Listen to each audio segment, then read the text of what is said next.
Elliot Warren stood in the middle of the courtroom, the mop still in his hand, as the entire room fell silent.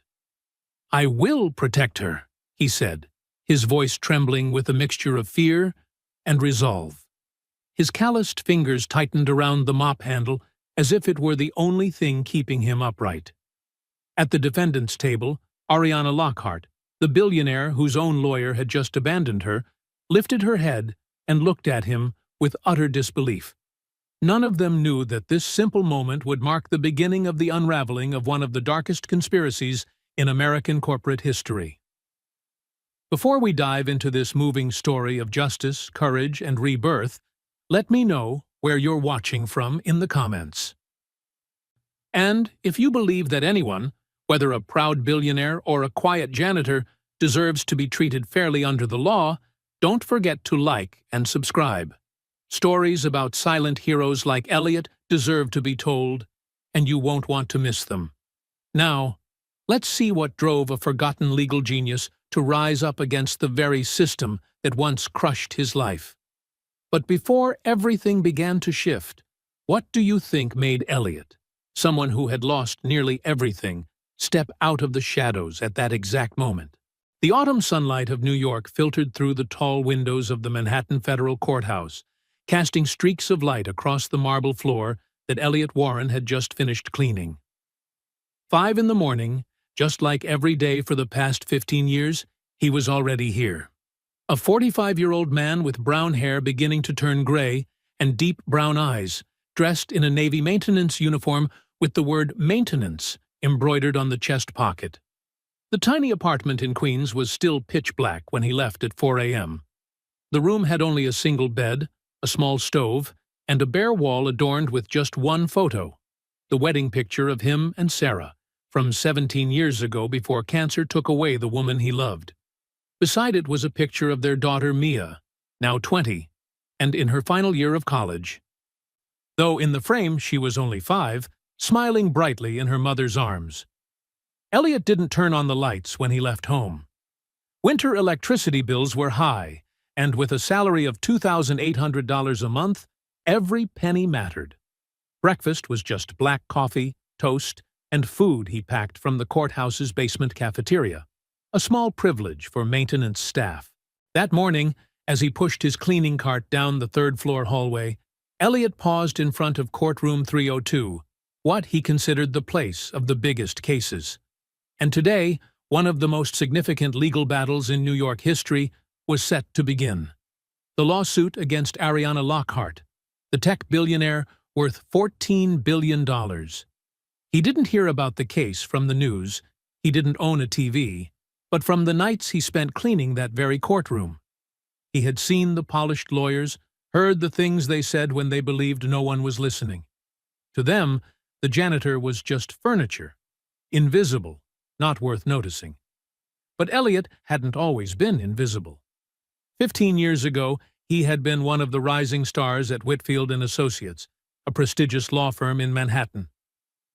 He had a corner office overlooking Central Park, the reputation of never losing a major case, and a brilliant future until everything collapsed. He pushed the memories away. That was the past. Now, he mopped floors, polished benches, emptied trash, an honest job that paid the rent and allowed him to occasionally send a bit of money to Mia, even though she always refused to take it. As Elliot was about to leave the courtroom, his phone buzzed. A message from the supervisor.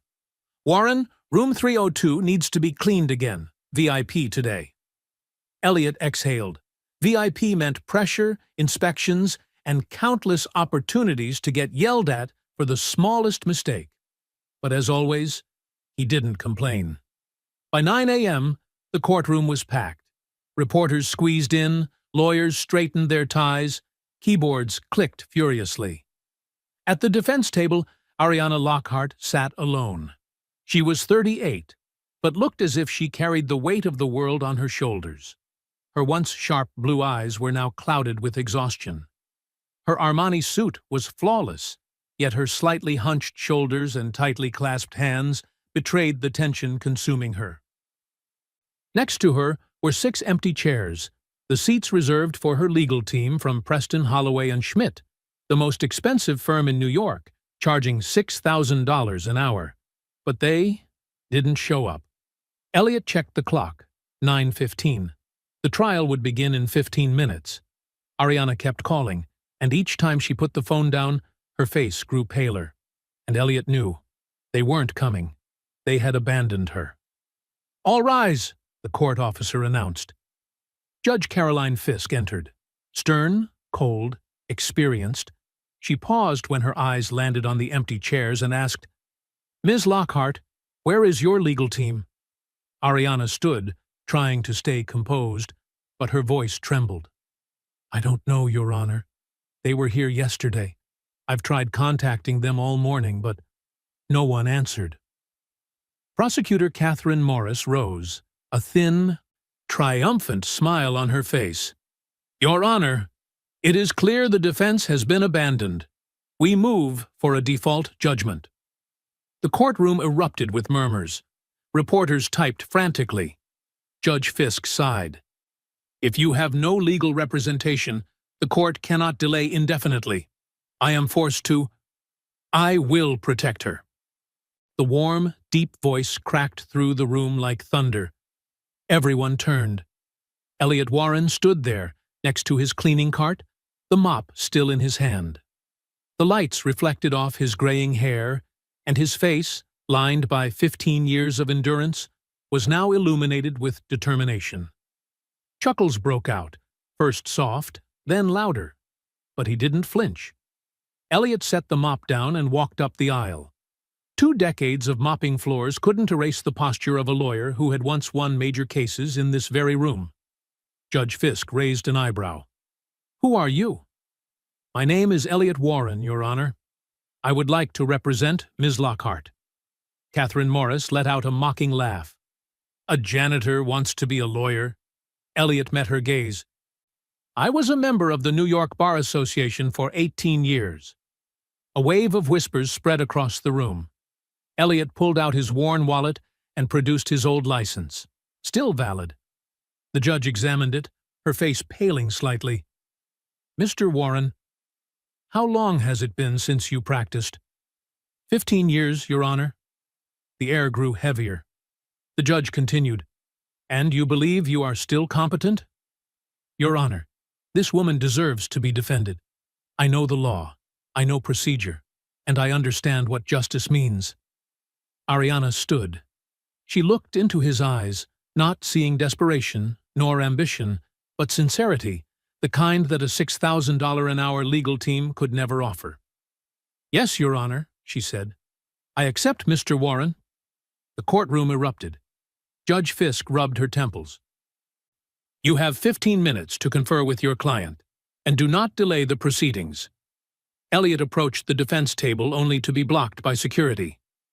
"Sorry, only attorneys allowed in this area." Elliot held out his card. The judge nodded to confirm. The guard stepped aside awkwardly. When he sat down, Elliot felt every pair of eyes fixed on them. But he looked only at Ariana. "Something is very wrong here," he whispered. "This isn't just about your lawyers abandoning you. Everything is orchestrated." Ariana whispered back, "How do you know?" "Because I've seen thousands of cases over the last 15 years. This one isn't natural." "So who?" "We'll find out. But first, I need to hear everything." Ariana looked at him, the man she had passed by every day without noticing, the man who stood up for her when no one else did. And for the first time since this nightmare began, she felt a glimmer of hope. Maybe, just maybe, she had found the right person. 15 minutes passed, like 15 seconds. Ariana spoke almost without pausing, trying to compress 3 months of legal preparation into an emergency briefing. She explained her technology, a quantum processor that operated at room temperature, a breakthrough capable of changing everything from computing and data to energy production. She told him about Nexus Innovations, the company accusing her of stealing their technology.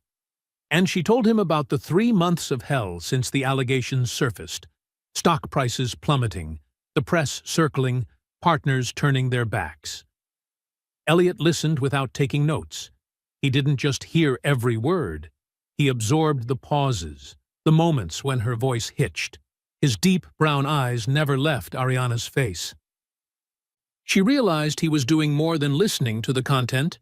He was reading her. The tension in her voice, the hesitation when mentioning certain details, and the absolute certainty when she spoke about the technology she had created. "Time's up," the clerk announced. Judge Fisk struck the gavel.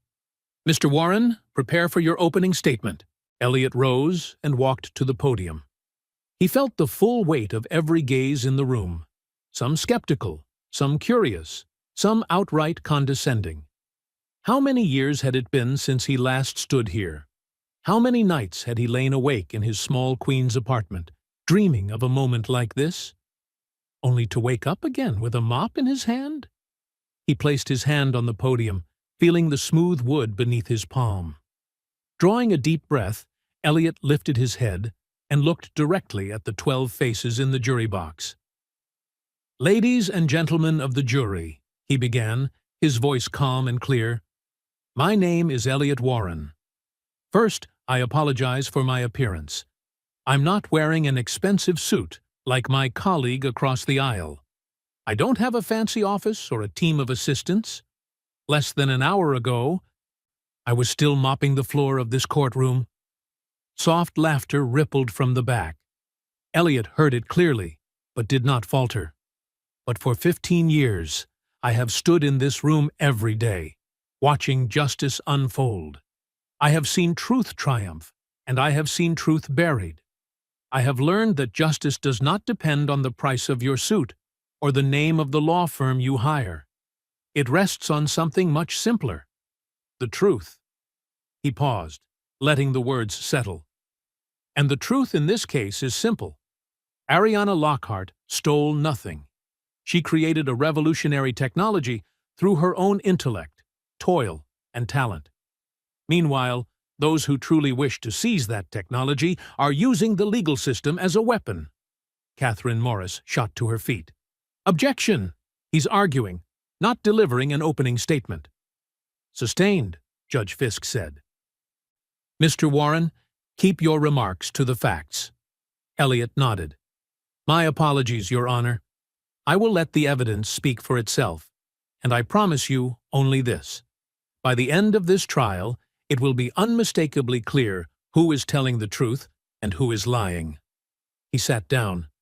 It wasn't a polished opening, nor was it adorned with dazzling rhetoric.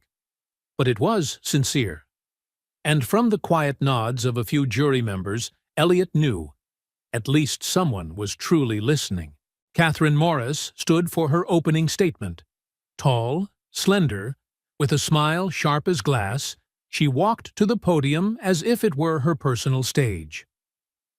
"Ladies and gentlemen of the jury," she began, her voice smooth as silk, "this case is not nearly as complicated as the defense wants you to believe. It is extremely simple. Theft." She walked slowly, her gaze sweeping across the faces before her. Ariana Lockhart stole proprietary inventions belonging to Nexus Innovations, a company that invested hundreds of millions of dollars developing quantum processing technology. She used her connections in the industry to access internal research, copied the designs, and filed for patents under her own name. Morris paused, letting the accusation hang heavily in the air. "We will prove this with documents, expert testimony, and the accounts of her own former employees. By the end of this trial, there will be no doubt. Ariana Lockhart is a thief, and thieves must be held accountable." She sat down with the confidence of someone who believed she had already won. The rest of the morning passed like a blurred nightmare. The prosecution called its first witness, a tech analyst who claimed Ariana's design was too similar to be a coincidence to Nexus's internal records. When it came time for cross-examination, Elliot stood, feeling every muscle in his body tense. 15 years since he last did this. 15 years since he last stood before a witness, peeling back details one by one, searching for the smallest inconsistencies to unravel the bigger picture. But when he opened his mouth, something strange happened. The words returned naturally. Questions flowed into one another as if he had never left the profession. He guided the witness through overlapping details, mismatched timelines, technical logs the witness claimed to have seen but wasn't reasonably able to access. And, as the contradictions began to emerge, Elliot felt something awaken inside him. Something he had buried for 15 years. The man he used to be. A lawyer. By the end of the day's session, Judge Fisk looked at Elliot with a different expression, one with a hint of reluctant respect. "Mr. Warren," she said, "you might want a proper suit for tomorrow." Elliot nodded. "I'll take care of it, Your Honor." But as he left the courtroom, he knew the truth. He couldn't afford a new suit. The only suit he owned had been moldy in his closet for over a decade, and now hung loosely on him after years of physical labor. Ariana caught up to him in the hallway. "Mr. Warren," she called. He turned. This time, he looked at her not as a high-profile client, not as a billionaire on magazine covers, but as a human being clinging to her final thread of hope. She was taller than he expected, carrying the confident posture that money could buy. But in those sharp blue eyes, fear was something money couldn't hide. "Thank you," she said softly. I don't know why you're doing all this, but thank you." Elliot shook his head. "Don't thank me yet. We've barely begun, and we need to talk seriously. I need to see every document related to this case, emails, notes, and schematics. If we're going to fight, I need to know everything." Ariana nodded. "Come to my place tonight. I keep everything there." "I can't," Elliot replied. "I have a work shift tonight." Ariana frowned. "A shift? But you're my lawyer." "And I'm also a janitor who needs to pay rent," Elliot said calmly. "The court isn't paying me to defend you, Ms. Lockhart. This is pro bono, free of charge, which means I need to work if I don't want to get fired." For the first time, Ariana truly felt the distance between her world and his. For her, paying $6,000 an hour for lawyers once felt normal. For this man, skipping a single shift could mean not having enough to pay rent. "I'll pay you," she said immediately. "No," Elliot answered, firm. "If this were about money, I wouldn't be here today. I'm not doing this for prestige or compensation. I'm doing it because it is the right thing to do." He paused for a beat, then added gently, "But I'll come after my shift." "Is midnight too late for you?" "Midnight is perfect," Ariana said. And somewhere deep inside, both of them understood. The real battle had only just begun. At midnight, Elliot parked the old Toyota in front of Ariana's mansion gate, still wearing his janitor uniform, which carried the lingering scent of cleaning chemicals from his 8-hour shift. He hadn't had time to go home and change, and the truth showed in every dried sweat mark on his shoulders. This time, the gate guard had been told to expect him, but the way the man looked at Elliot's car said everything. He didn't belong here. As he entered through the main door, another security officer escorted him, not to assist, but to make sure he didn't wander into restricted areas. Ariana was waiting in her office, still in the suit she'd worn to court, though she'd removed the jacket. She looked exhausted in a way sleep couldn't fix. "Coffee?" she asked. This time, Elliot nodded. He needed the caffeine to stay alert. She poured him a cup from an espresso machine that cost more than his monthly rent. The flavor was rich, smooth, and unfamiliar compared to the instant coffee he drank every morning. "All right," Elliot set the cup down. "Tell me the real story. Not the version you told your lawyers, not the version for the media, the truth." Ariana sat, her gaze fixed on her coffee cup as if it held the answers she'd been too afraid to confront. "I started Quantum Core 12 years ago," she said, her voice softening as the memories pulled her backward. "Back then, I was just a recent MIT graduate obsessed with quantum computing. Everyone told me that stable quantum processing at room temperature was impossible. Qubits decay too quickly. They said only multi-million-dollar labs and extreme cooling systems could achieve anything close to that. Ariana's eyes lit up when she talked about her work. The first time Elliot saw the real woman beneath the armor of wealth and prestige. But I had an idea. What if instead of fighting the decay, we used it? What if the instability itself became part of the computation? She gave a small laugh, not sure whether it was pride or bitterness. They called me crazy. My professor told me I was wasting my time. But you proved them wrong, Elliot said. Ariana nodded lightly. 6 years working in a matchbox-sized apartment, living on student loans, no funding, no lab, just me and my laptop. She stood, opened a safe hidden behind a painting, and pulled out a thin folder. Here, she handed it to him. All my original research notes. Dated, notarized, everything. Proof that I developed this technology before Nexus was even founded. Elliot opened the folder. Inside were hundreds of pages of equations, diagrams, handwritten notes. Raw, vivid, undeniable. Why didn't your previous lawyers bring this up? He asked. They said it wasn't necessary, Ariana replied, exhaustion in her voice. They said they had a better strategy. Elliot snapped the folder shut, jaw tightening.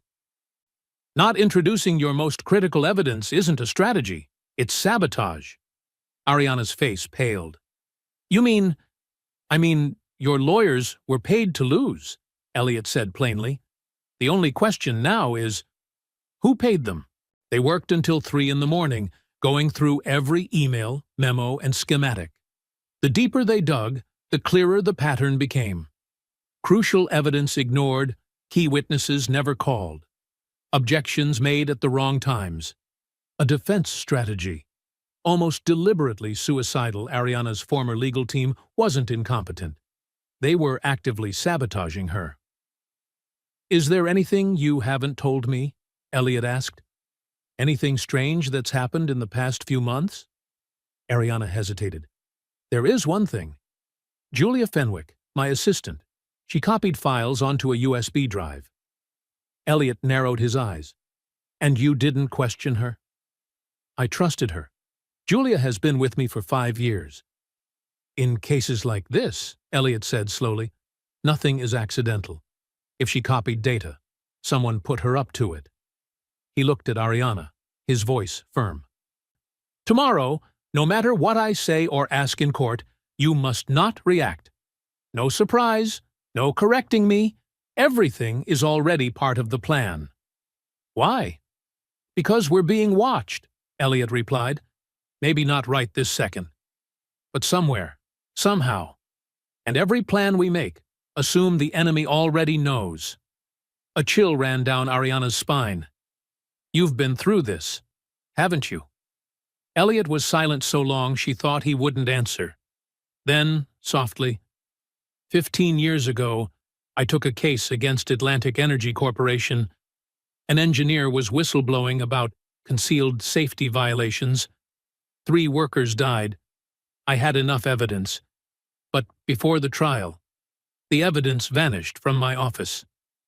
Ariana held her breath. Elliot continued.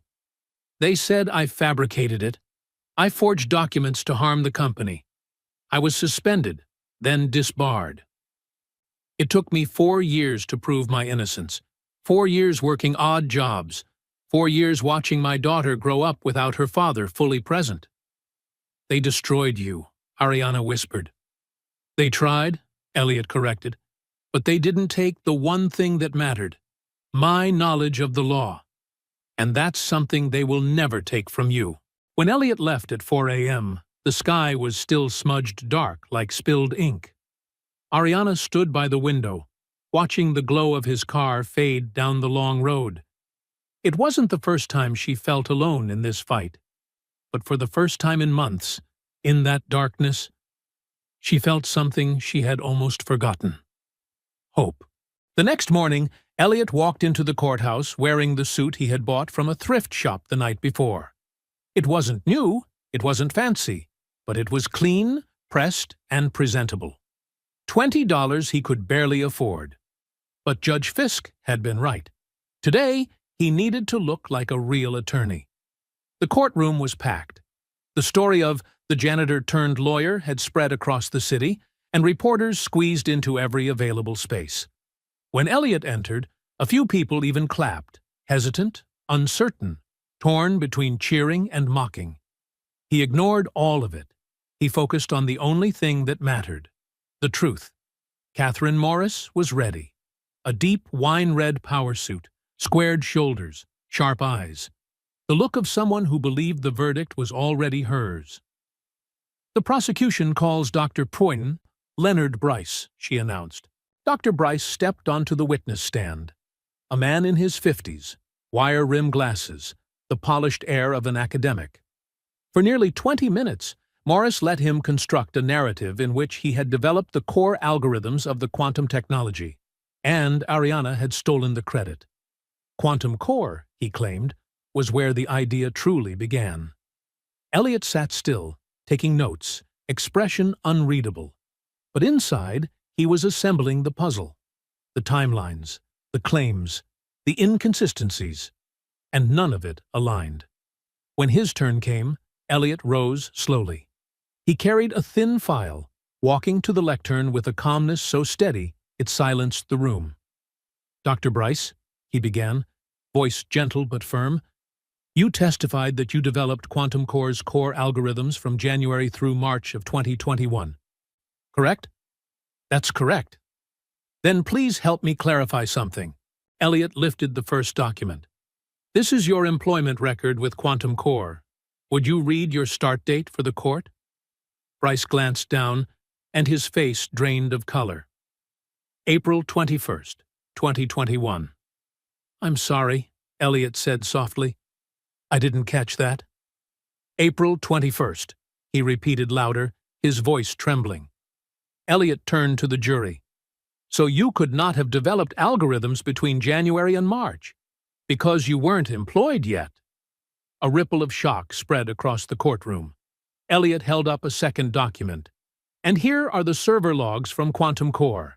They show the core algorithms were completed on March 15, 2021, more than a month before you were hired. Would you like to explain how you contributed to a project that existed before you did?" Morris leapt to her feet. "Objection!" The prosecution did not receive this document.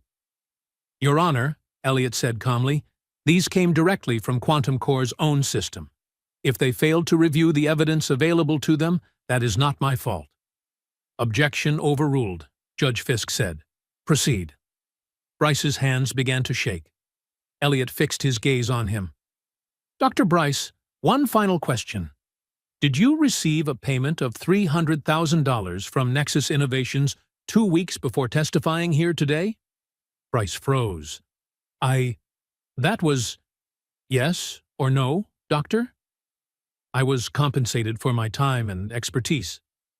$300,000 for false testimony," Elliot said, voice sharp as steel. "Sounds more like a bribe than compensation." The room erupted. Elliot turned back to the judge. "Your Honor, I move to enter evidence of this transaction and request that the witness be charged with perjury." Gasps, shouts, furious typing from reporters. The courtroom felt like it had detonated. And for the first time since the trial began, Elliot saw something he had been waiting for. Fear. In the eyes of Catherine Morris. They had never expected that a janitor would know how to tear their entire case apart. After the hearing, Elliot and Ariana stepped out of the courthouse into a forest of cameras and microphones. Reporters shouted questions from every direction, flash after flash, bursting like lightning in a storm.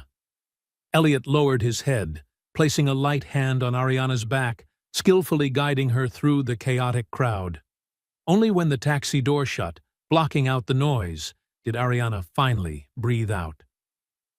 "How did you know about the payment to Bryce?"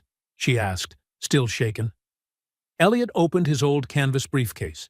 Not the leather kind, but the kind he'd bought from a thrift store. "I didn't know for sure," he said calmly.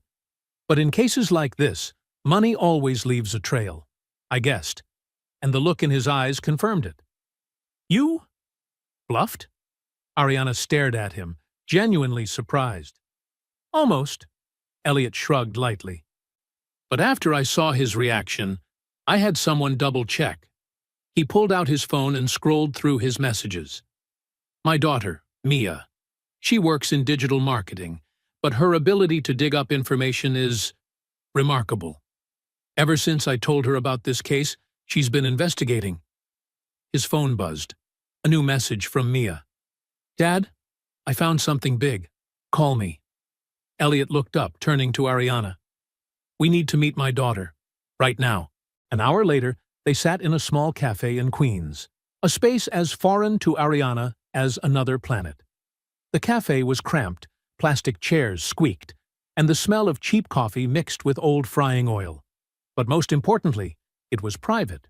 No reporters, no cameras, no lawyers. Mia Warren walked in. Elliot stood up abruptly, awkward like a father, unsure whether he still had the right to hug his daughter. Mia resolved it first. She stepped forward and hugged him. A quick, slightly hesitant hug, but a real one. She was 20, with long brown hair and eyes like her father's. Jeans, a simple t-shirt, but carrying an expensive laptop, and the confident walk of someone who knew her worth. Dad, she said, then turned to Ariana. And you must be Ariana Lockhart. I'm Mia. They shook hands. Ariana couldn't help noticing the contrast, her well-maintained hand softened by luxury skincare, facing the practical, work-built hands of Mia, a young woman who had built her own life from the ground up. Mia opened her laptop. Okay, at first I wasn't sure what Dad wanted me to look for, so I started with Nexus Innovations, she said. On the surface, they're spotless, a venture-funded tech startup with a very tidy corporate history. She scrolled through a series of documents. But when I dug into the ownership structure, things got strange. Nexus is owned by a shell company in Delaware. That company is owned by another in the Cayman Islands. And that company, she paused, is owned by Atlantic Energy Corporation. Elliot froze. Atlantic Energy, he repeated. You know them? Mia asked. Oh, yes, Elliot said quietly. They're the company that destroyed my career 15 years ago. Mia stared at him, eyes wide. They had never truly spoken openly about it, about what happened, about who was behind it. It was them. All along? She whispered. Ariana leaned forward. But why would an energy company care about my technology?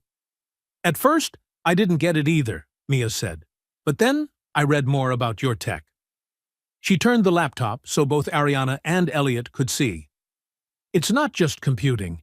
If you can stabilize qubits at room temperature, the energy applications, she pulled up a scientific article, are game-changing. She pointed to a highlighted section.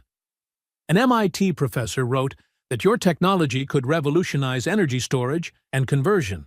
It could make fossil fuels obsolete within 20 years.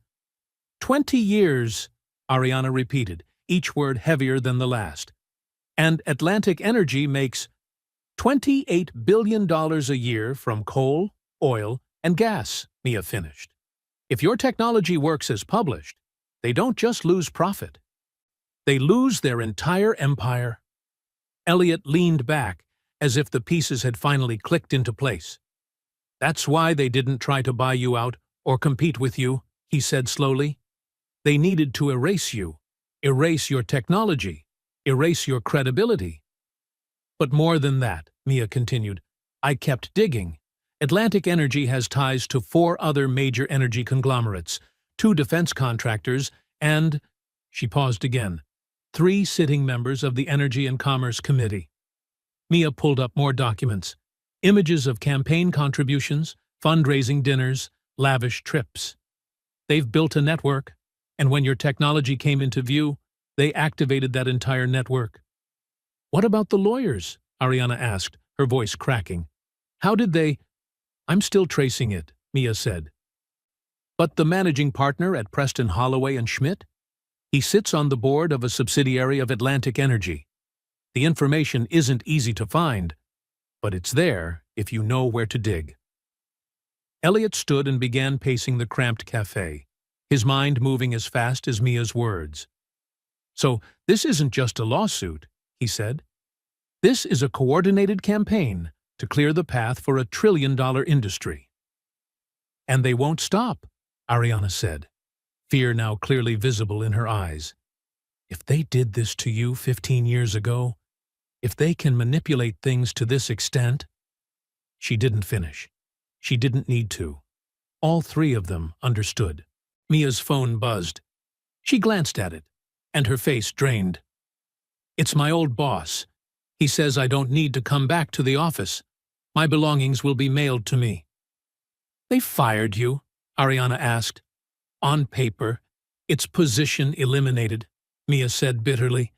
"But the timing says everything." Elliot placed a hand on his daughter's shoulder. "I'm sorry, Mia.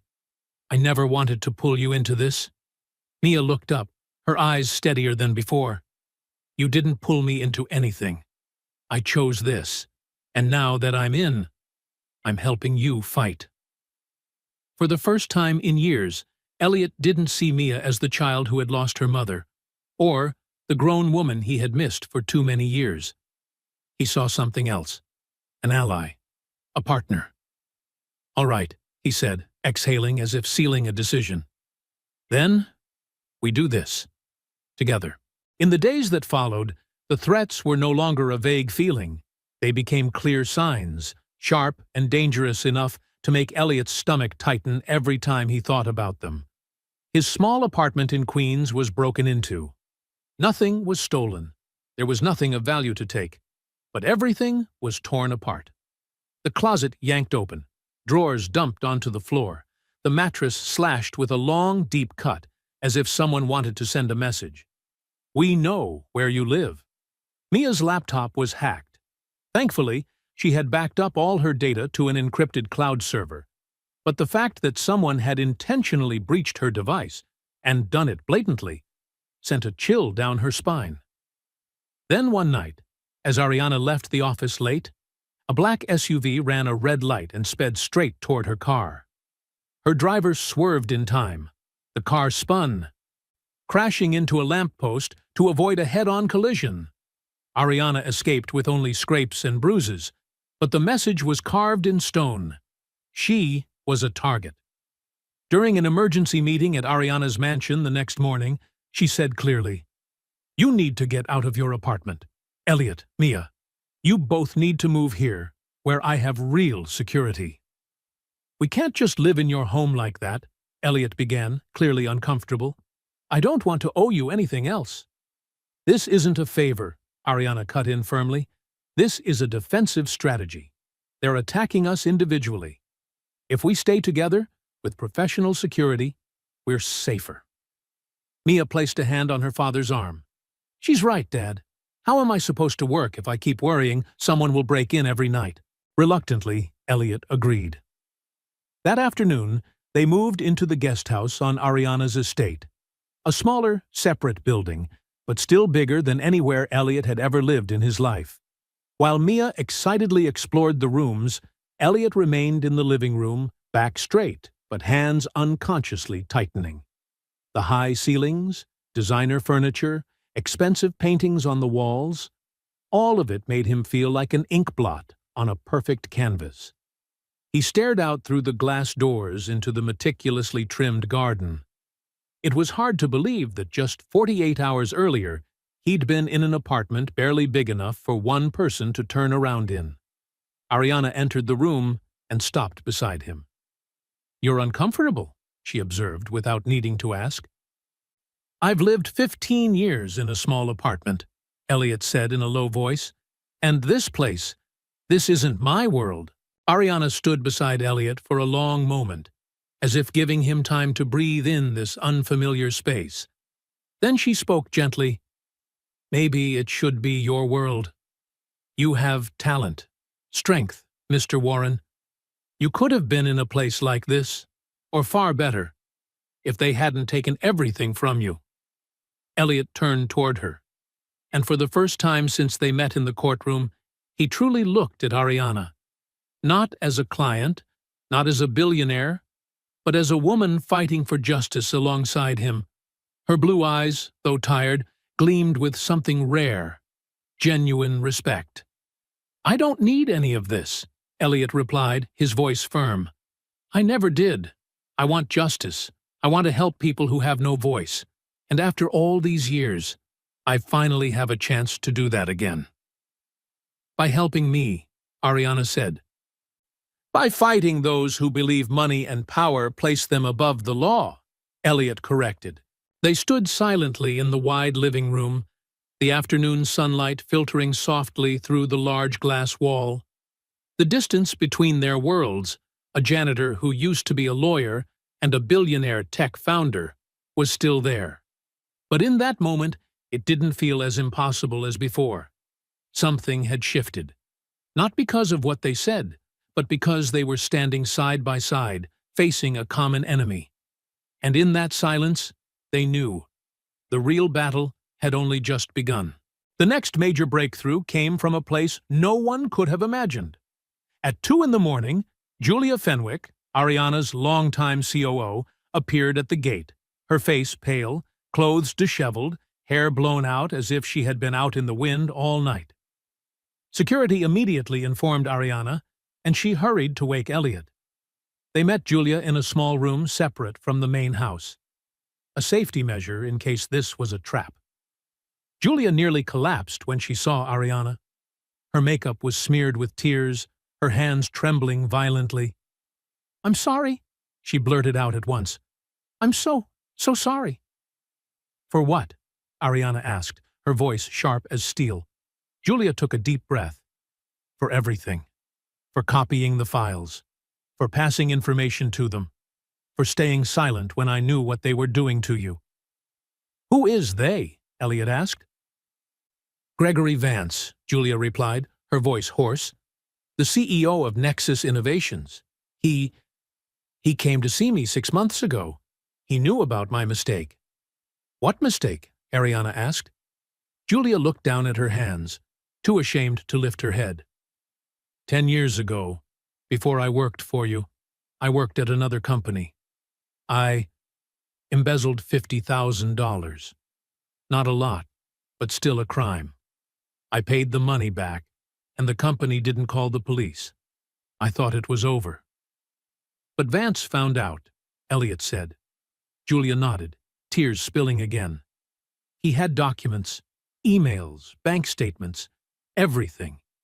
He told me that if I didn't help him, he'd turn me in. I would go to prison."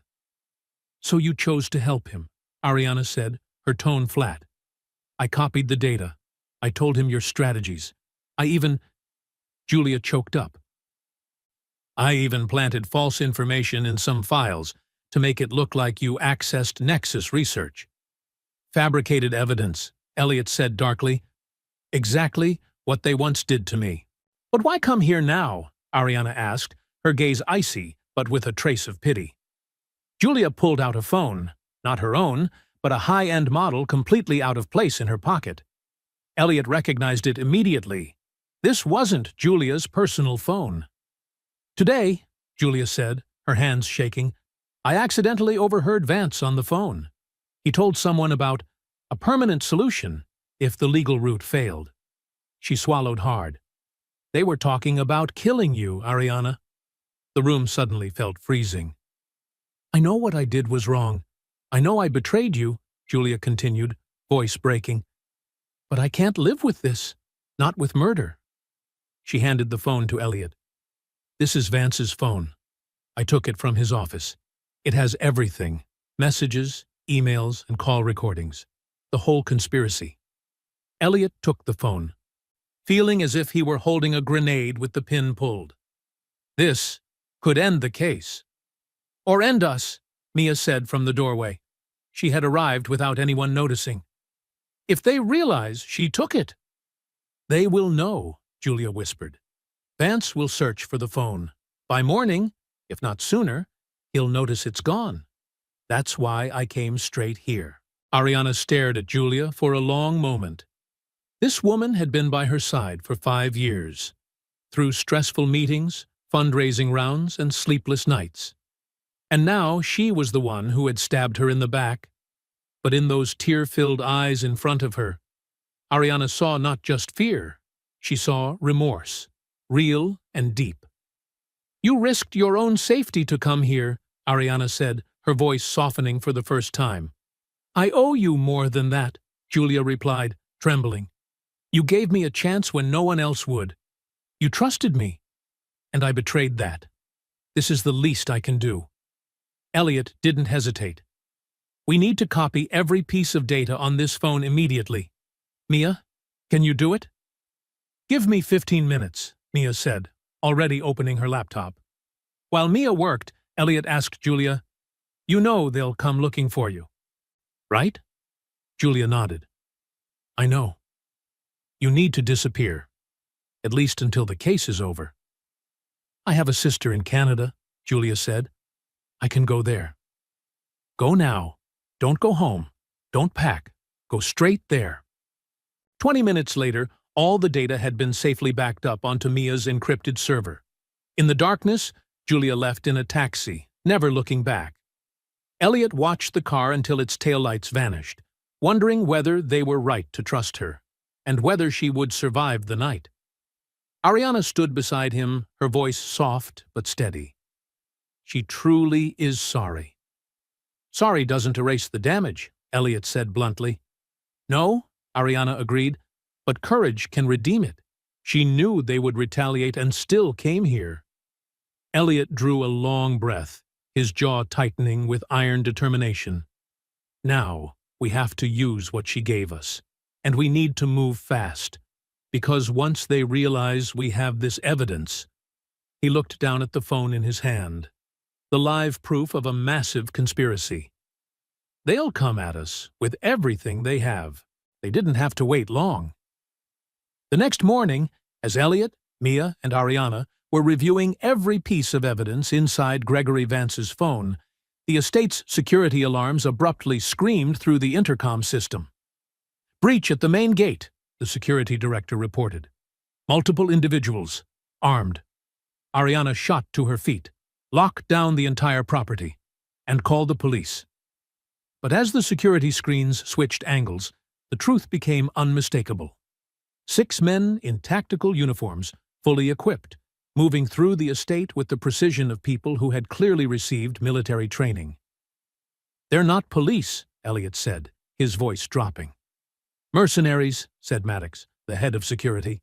"Ex-military or private contractors. They know exactly what they're doing." "We have to get out of here," Mia panicked. But the cameras showed 2 more vehicles blocking the back exit. No escape route left. Maddox, formerly NYPD, now head of Ariana's security, made a decision immediately. "Safe room! Move! Now!"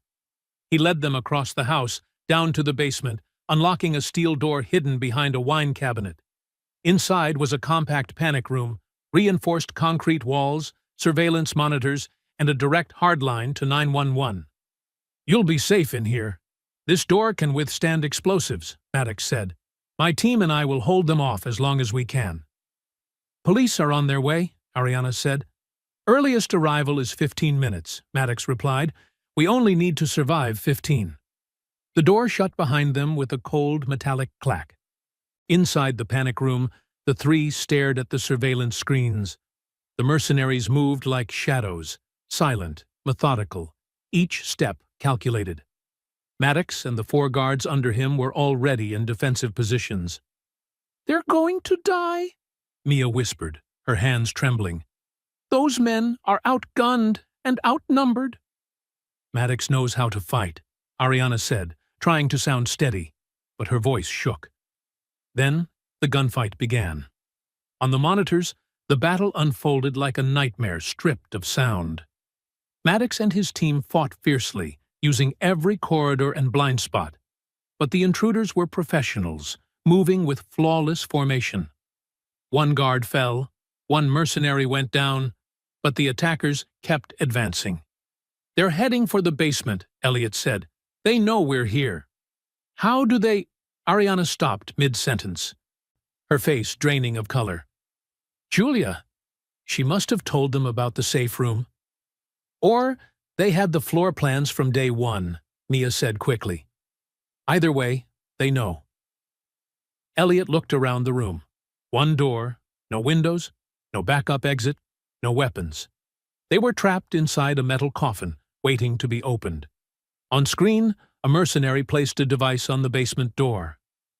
"They're planting explosives," Mia said, terror rising in her voice. Elliot dialed 911. "We're under attack at 247 Hudson Yards. Multiple armed assailants with explosives. We need immediate support." "The nearest unit is 3 minutes out," the operator said. "Stay inside." 3 minutes, but the explosives would blow in less than 1. Ariana squeezed Elliot's hand. "If this is how it ends—" "It isn't," he cut her off. "We've come too far. We don't end like this." Just as the device began to blink, seconds from detonation, an unexpected image flashed onto the monitors. Police vehicles. Then more police vehicles. Then SWAT armored trucks. Not 1 or 2, but nearly an entire strike force pouring into the estate. The mercenaries saw it too. They halted, exchanged hand signals, then retreated, disappearing as quickly as they arrived, leaving the explosive behind, still untriggered. "They're running!" Mia almost screamed in disbelief. 10 minutes later, SWAT secured the property, disarmed the device, and cleared every structure. When the panic room door finally opened, Elliot, Ariana, and Mia stepped out, faces pale but alive. A tall man in an FBI jacket was waiting, badge partially visible, Agent Blake Hollister. "Ms. Lockhart, Mr. Warren, I'm glad you're safe," he said. Ariana immediately asked, "How did you get here so fast?" "We've been monitoring Gregory Vance and his associates for weeks," Hollister said. "When a taxi driver reported transporting a woman matching Julia Fenwick's description toward the Canadian border, we knew something major had happened. We deployed a team immediately." "Is she safe?" Ariana asked softly. "Julia? She's under protective custody in Canada," Hollister said, "and she's agreed to testify in exchange for immunity." Elliot exhaled, years of weight releasing from his chest. "So we have enough to bring them down." "More than enough," Hollister replied, a thin, controlled smile forming. "We arrested Gregory Vance, 3 Atlantic Energy executives, and 6 other accomplices within the last hour. With the data from his phone, Fenwick's testimony, and this attack—" He straightened, his voice firm. "They're going to prison for a very, very long time." The next morning, when Elliot stepped into the courtroom, the atmosphere had completely changed.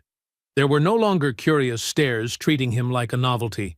What replaced them was a quiet respect from the reporters. Even the prosecution attorneys looked drained, as though they had just survived a battle they knew they could never win. Judge Matthew Rourke, assigned after Judge Fisk recused herself due to a conflict of interest, struck his gavel to open the session. "I am aware there were significant developments overnight," he said. Prosecutor Catherine Morris rose, her shoulders nearly collapsed. "Your Honor, in light of the new arrests and the evidence presented this morning, the prosecution moves to dismiss all charges against Ms. Lockhart." The courtroom exploded. Reporters shouted. Camera flashes burst like lightning. Elliot remained seated, watching Morris with a strange sense of sympathy. She, too, had been a pawn in a game far larger than she could have comprehended. "The motion is granted," Judge Rourke declared. "Ms. Lockhart, you are free. And Mr. Warren." He paused, eyes lingering on Elliot. "This court has never witnessed such a remarkable act in pursuit of justice. You are deserving of every recognition that will follow." As they walked out of the courtroom, Ariana turned to Elliot, tears shimmering in her eyes. "We did it. We actually won." "You won," Elliot said gently. "You never gave up, not even when everything looked hopeless." Mia wrapped her arms around both of them, breaking the solemnity. "No, we won. As a team." 2 months later, Elliot stood outside a building on 5th Avenue, looking up at the freshly mounted sign, "Warren and Warren Law, Anti-Discrimination and Civil Rights." Mia stood beside him, holding a brand-new law textbook. After everything she had witnessed, She had enrolled in law school, a decision born directly from the trial that changed their lives. "Do you think we can really run this place?" Mia asked. "We can," Elliot said. "We already have our first 3 clients. All of the people who were turned away because they couldn't afford an attorney." Mia smiled. "Thanks to the Lockhart Legal Justice Fund." Ariana had not only founded the fund with an initial $15 million contribution, she had rallied support from tech CEOs across the industry who had followed the trial closely. The fund would sponsor civil rights cases across America. As they entered the still-empty office, Elliot heard the sound of heels behind him. Ariana stood at the door, holding a bottle of champagne. "I thought we should celebrate a little," she said, her warm smile filling the bare room. Mia understood immediately. "I'll go look for some glasses. It might take a while." Then she slipped away, leaving Elliot and Ariana alone in the quiet office. They stood side by side in the unfinished room, wrapped in the peace that follows a storm. "I never properly thanked you," Ariana said softly, "for standing up that day, for believing in me when everyone else turned their backs." "There's nothing to thank," Elliot replied. "You gave me something I thought I had lost forever. A purpose." Over the past 2 months, through investigations, press conferences, and work for the foundation, something had shifted between them. It began as respect, then friendship. And now, standing here in the gentle afternoon light streaming through the windows, it had become something deeper. "Elliot," she said, calling him by his first name for the very first time. "I know we come from 2 different worlds. I know people will talk. But I've realized the only thing that truly matters." "What is it?" he asked quietly. "That the world doesn't matter. People's opinions don't matter. What matters is finding someone who understands you, stands beside you, and makes you a better version of yourself." She paused, then continued in a whisper. "And I've found that person." Elliot's heart stalled. Since Sarah died 15 years ago, he had never once allowed himself to love again. He buried the grief, buried the hope, buried the idea that he was worthy of another chance. But Ariana, who had seen past the janitor's uniform, past the scars, had broken through every wall. "I live a completely different life," Elliot said softly. "I have nothing but integrity," Ariana interrupted gently, "and courage, and kindness, and a heart that knows how to fight for what's right." She touched his hand. "I had money and success. What I didn't have was someone who saw me as a human being." Elliot looked down at their hands, one soft, one calloused, different, yet fitting together with impossible ease. "Sarah was the love of my youth," he said. "I thought that part of my life was over." "But?" Ariana asked, her voice nearly a breath. "But maybe we are given more than one chance," he said, "if we're brave enough to take it." They stood there in a silence so gentle it felt like the world had paused outside. Then Elliot leaned in, slow, careful, tender. The kiss was a promise from 2 people who had been broken, had lost so much, yet still found the courage to hope again. Mia's voice suddenly echoed from the back room. "I can't find any glasses. We might have to buy some." Elliot and Ariana burst into laughter, the private moment dissolving into warm ease. "Come on," Ariana said, taking Elliot's hand. "Let's show your daughter her new office. And maybe tonight, the 3 of us can go out to dinner." "I'd like that," Elliot said. Before stepping out, he paused at the door, looking once more at the sign, "Warren and Warren Law. A new beginning, a second chance." "No," he corrected himself silently. "A second life." Elliot Warren's story reminds us that it is never too late to begin again. That justice isn't measured by wealth or status, but by courage and the unshakable will to fight back. That heroes come in many forms, sometimes wearing cleaning gloves instead of a tailored suit. He shows us that failure is not the end. That betrayal can be overcome, and that even after the deepest losses, love can still find its way back. Most importantly, Elliot proves that every one of us has the power to stand up, to speak out, and to fight for what is right, no matter who tries to silence us. If you were in Elliot's place, what would you choose? A stable corporate job with a high salary? Or starting a new path to defend those who have no voice? Share your answer below. And if this story of perseverance and justice moved you, don't forget to like and subscribe so you won't miss the next extraordinary stories about ordinary people doing extraordinary things. And share this video with someone who needs a reminder that one person standing up for what's right can change the world. Thank you for watching. I will protect her. And remember, justice doesn't always wear an expensive suit, and love can bloom in the most unexpected places. Never give up hope. Never stop fighting. And never underestimate the power of one good person with the courage to stand tall.